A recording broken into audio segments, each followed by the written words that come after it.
All those in favor of empowering Zach with the opportunity or to create some kind of blog which is attached to the Facebook page? So, okay. In favor? You guys will all get emailed. All right, the motion passes. Great. You guys will all get emailed username and password within the next few weeks, and then you can just log in and make a blog post. And everybody else will have the URL of it. It'll be like kornguts.com or whatever. Kornguts. Kornguts. Which Kornguts or Kornguts? Do we have to vote for that? Oh, jeez. My mom just said, will we get the URL? Yes, you'll get the URL. Get the URL, it's okay, you'll get the URL. Yeah, we'll work on that though, no problem. Great. I guess the final thought is we have a fall meeting. We don't have a venue yet. I'm not inviting anybody right now to volunteer and say we'll have it at our place.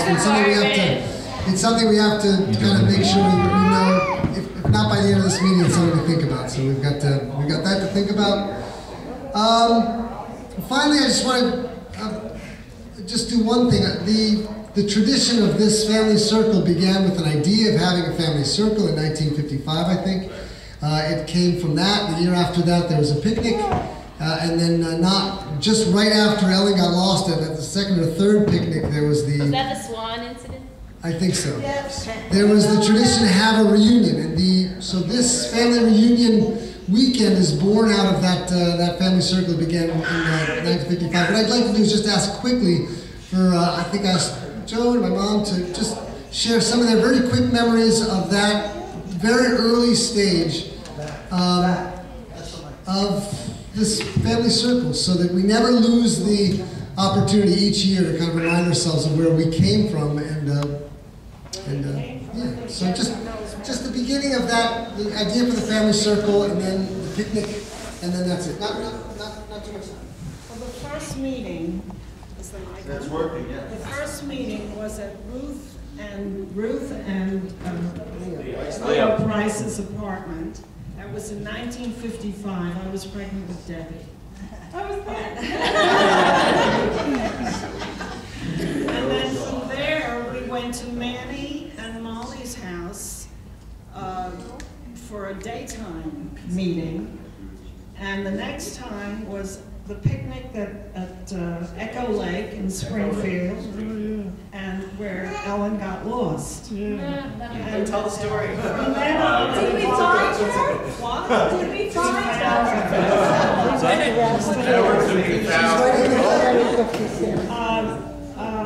After that, we came up with the idea of going away on once a year for a weekend. That's right. And whose idea was St. It must have been Archie's idea. Okay, Archie and Mel.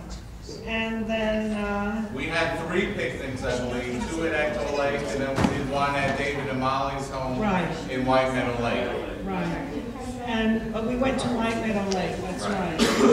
And then we had, every 3 months, we had a meeting, because there were lots of people in New York and New Jersey. I don't know how many did we have? I don't remember. It seems like a lot. I mean, we had Hanukkah parties with 50, 60 people. Yeah. The one thing that I would just want to mention, the first the first family circle meeting that Max came to, we were going together at the University of Massachusetts, and we had just gotten pinned, and he was coming home. We took a bus home from UMass to my parents, who were living in Cherry Hill at the time. And when we got home, my father said, oh, there's a family circle meeting at Uncle Manny's house this weekend. And here, he didn't know one person, but we said he had to come to the family circle meeting. He wasn't very happy about it, but I will tell you that when we got there, something that I think our family is absolutely known for. He was so accepted by everyone, and I think, but I think that no matter who comes to our family, whatever in-laws or new people that come to our family, it is a absolute universal acceptance, and I think that makes our family extremely unique and extremely special. special. Did you want to say what it was like going to Manny's house, Uncle Manny? No, I just want to say this is probably one of the most welcoming families that I know about. I've been connected with this family for a good many years, and I wish my family could do anything similar to this. To be associated with a family for 52 years is, it's quite a thing. And I think you all ought to be really proud of yourself that you've kept it going for so long. And I'm really happy to be a member of it. Happy to have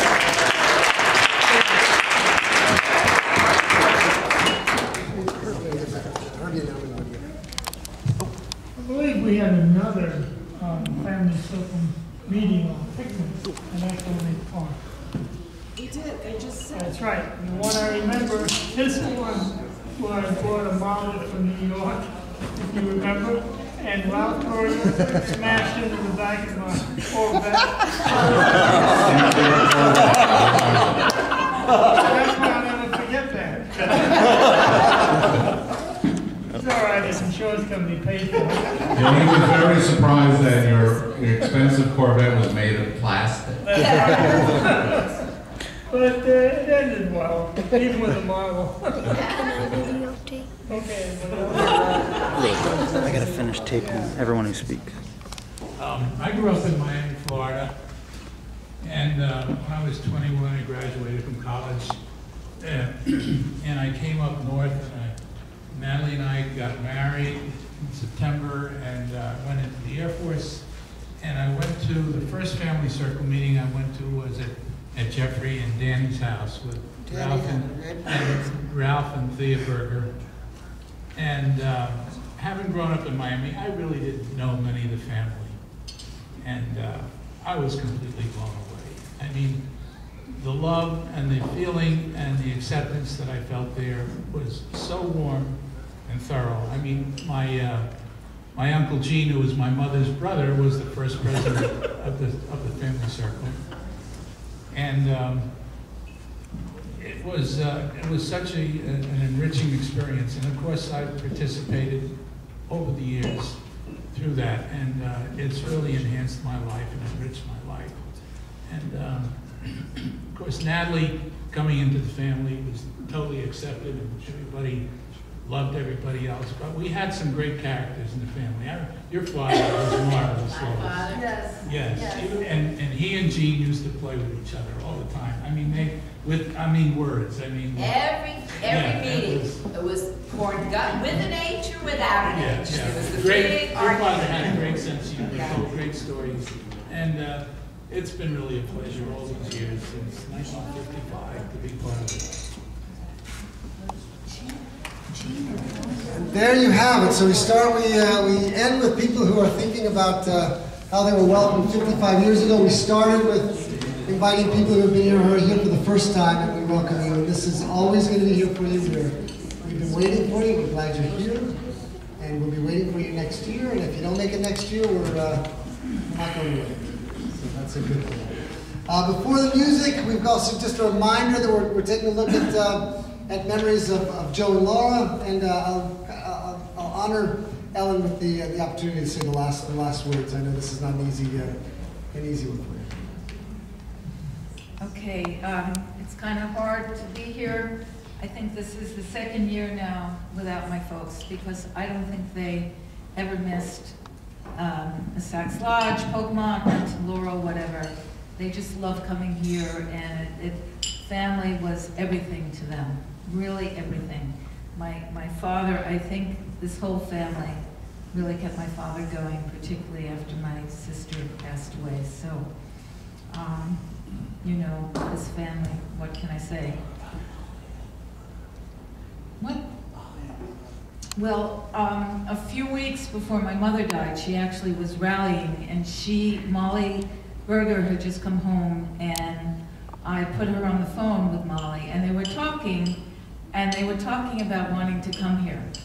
So they were both discussing it, and my mother said to Molly, well, I'll come if you come, and Molly said, well, I'll come if you come, and my mother said, well, just schlep along here.